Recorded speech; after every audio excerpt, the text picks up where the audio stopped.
Poet Patrick Davidson Roberts. Enjoy.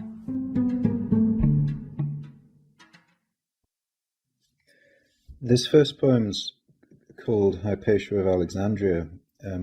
Hypatia of Alexandria was an astronomer who worked out centuries before anybody else did that we travelled around the sun in an elliptical circuit.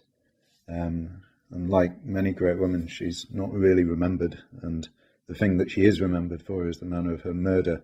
I've been trying to write a poem about this for years and have kept getting distracted by the murder. However, the dedicatee of this poem gave me a decent nudge into just actually writing the poem itself. So, Hypatia of Alexandria, for Yvonne Reddick. In my telling, she is standing as she might have chosen on the sand beside the sea, with that tip of her right index finger pressed to that of its neighbouring thumb, and that scope held up to her eye with the stars beyond, contained within. And while she knows that so much lies therein that cannot be so simply caught, she is happy that at least as much as she has worked out works is there right now. In my telling, though she would not have known it, there's a quiet parallel between what she is doing and what, a small way off, Sigurd would do when asked. He held a solar stone up to the dark and was able to locate the sun, and while, for both, violence was a little way off, the sky and all its education was enough for the moments concerned. In my telling, she turns her lens and narrows an eye, and perhaps sees raging men, and the rim of her fingers turns bloody and dark, and the sky disappears. In my telling, she is still on the shore, and the ellipsis that would not kill Copernicus, nor butcher Galileo, is in the imperfect ring that she has made with our fingers. And if she thinks of the burning library, it is as nothing to this. In my telling, she has seen the route, and as she leaves the beach, there is only what she alone can assess, and what we have remembered, that one day would be termed in a blade of grass, though she smiles that now it is in her hand.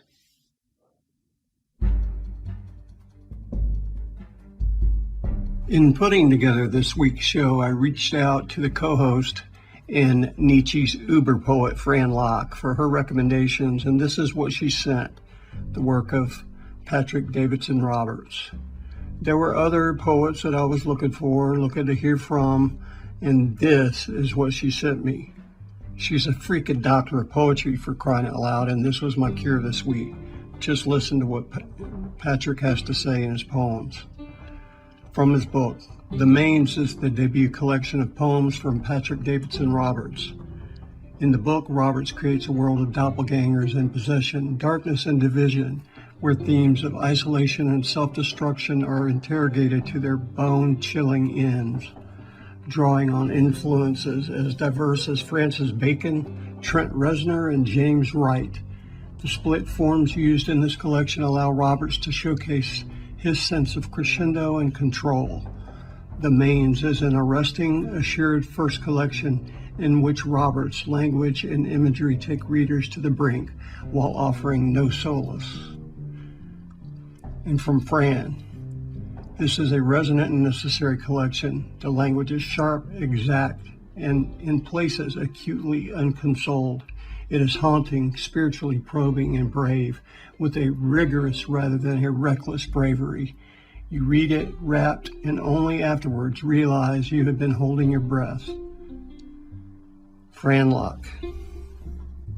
Enjoy.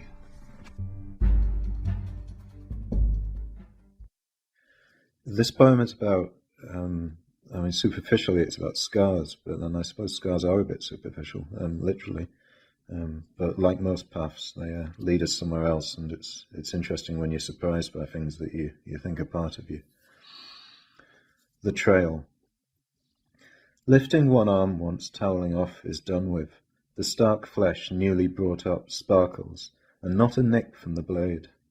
I cannot help but notice, though, that one old curve of raised white arching in from my back. Shaving raises all manner of dead in gone-up flesh below the hair, but some still grab you. There are scars that we don't recall. How can you not remember? He'd laughed nervously that once, as I'd raised my arms above my head after, and he'd seen it. I think I was going behind my shoulder, with a longer blade that time. This reply did more to unsettle him than my silence had before. In fairness to him, there are scars on my back that I've never seen, and which were done by other people, and which I swallowed for years. In front of the mirror now, though, I'm not sure if this is one of them, or if I told the truth. The ones in front might as well be brands. I mean, with some I could give you dates and times, knives, even Ys. But this wee lick, I'm not so sure. The other side's fine, I check. I pulled him a little closer as we'd slept then, happy that he'd got off. The next morning, neither before nor after, he'd moaned that maybe it's the scar that time won't heal, in an odd choice of words for what we were at as he said them. Still, it was poetry. It's sealed. And I'd not the words then to tell him, as I think that I have now, that scars are the healing of time. They just come with a receipt. Dressed as myself after all these years, the scars are counterpoint to the tighter jeans, the snugger top, the sports bra, and these eyes. He might just have had a point, mind, I reflected later, as in the shower I inspected the mess of skin across my stomach. You see, or would, if I let many more do so, there are marks and there are markings. There are the specific reliefs of horror, and then there are its wanderings that speak more of wildernesses, white winds and a lack of shelter. These definitive slits and ridges that I bear beneath the safer blade are signatures of a type that I never intended to heal like this and expected to carry in shame from the moment that they got in. The messes on my back from others, or those that I don't remember, they're the blank marks in archaeology, too vague to be termed ritual, but present nonetheless. The unwelcome mark or unseen scar at every heel, something like that, which scares me more than him. This evening I got in, undressed and checked again. That white smile curling out from my armpit has set me off once more on the trail. Lying in bed, I feel it lead me past the last watchtowers into woodland, the stars scraping by above, and the old sound of pain somewhere ahead. Thanks. I'd assumed this poem to be about the near universal fear of dentistry, but I realised it was about a far more personal fear. It's called The Oral Fix. Halfway through, or so I hope, I recross my arms and move my other hand to grip the other wrist. The blood rushes back, which I hope that she doesn't spot. She notices something, though, and asks if I'm okay. Seeing very little point in the radioactive afterlife of toxic masculinity, if I can't use it to lie to someone about how much they are hurting me, I nod with my eyes and affect a calm not reflected in the rest of my pose. In fairness to her, she's not causing anything bad directly. The pain that is coursing through me, so like the bad doses of junk that kept me from the dentist for the time that they did, is to do with the fact that anyone at all is touching me when my mouth is open. A year and a half ago, having been driven to make a dental appointment for the first time in years by my mother's comments, I'd done so with the expectation that, the best part of 2 decades having been spent feeding only my worst interests, pretty much everything was going to be dragged out. Lying back that time, I'd more or less resigned myself to wholesale uprooting and committed removal, and when she started the inspection, I'd accepted the incoming damage ahead. I wouldn't have minded her touching me, then, as long as it was purely to rip stuff out and cause me the deep and lingering pain that people like her can do. As it was, my younger years avoiding, or not being allowed, which become the same thing, anything sweet and most things sugar, had carried my teeth through later years of neglect. Even the one filling that I have is to do with a smack in the mouth in my teens, which I have stopped telling people about, having realised that fights aren't as sexy to bring up as I had spent years assuming. Now here am I cross and recrossing myself, and realizing that I may have arrived at an age where the violence is lessening, both in me and in those around me, but that I have become increasingly terrified of people touching me at all, even when its fix is spitting, and that, no, I am not going to clarify who is doing what to whom. We passed that point a while back.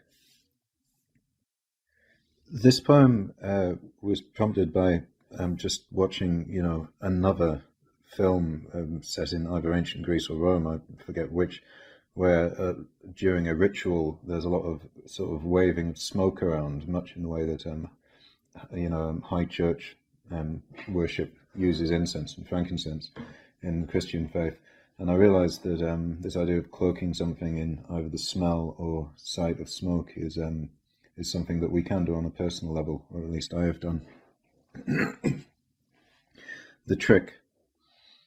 The trick I developed years ago was that on my evening walk, a habit that long preceded him, but which the circumstances of our relationship greatly enhanced the need for, I'd smoke at least 2 to each can that I drank, reasoning that his insistence on my Listerine shot once back in the flat was better than the alternative of him twigging the smell of harder stuff and having to ask if it was really that bad. Did I need to drink that much before we spent the evening together? Scent not being water, though, nor a time machine or a good night's sleep, I'm pretty sure that after a while he realized me to be drunk, but reasoned, as he once delicately, well, kind of, put it, that I'm obviously one of those guys who gets a bit high from nicotine. Granted, we both knew that I've been smoking since 11, and also that I'm definitely not one of those guys, but I appreciated his effort. It's why we parted so calmly, or was at least one of the reasons. 6 years on, and living with her, I ran into an obstacle. Does the trick work when your partner smokes too? Not only a smoker, but like me, then partial to enough coke that our senses of smell never existed, really, as part of that relationship. We had only our eyes, but fortunately we were open enough with one another that I could drink that amount in front of her and not worry. She already knew that it was really that bad. This openness was probably the reason that I took the trick to its logical extreme.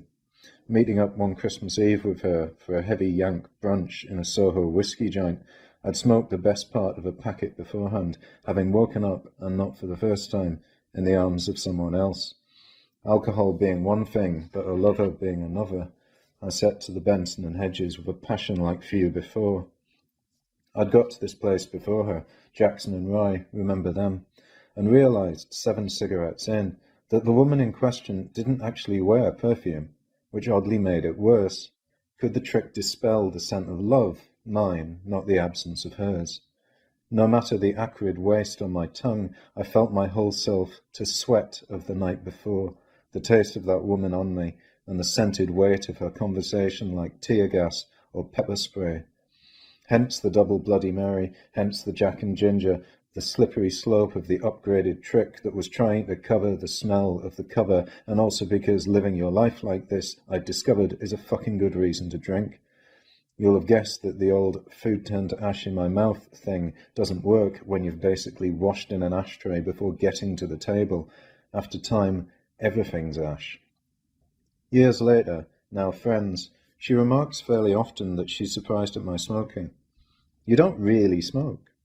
And while I know that it's meant from her as a snipe about me lacking the talk, let alone the walk, and anyway, in my 30s, how long can I carry on doing this, and who did I think was taken in by the trick to start with, I like to think that she means that I didn't need all this. She knew about the trick.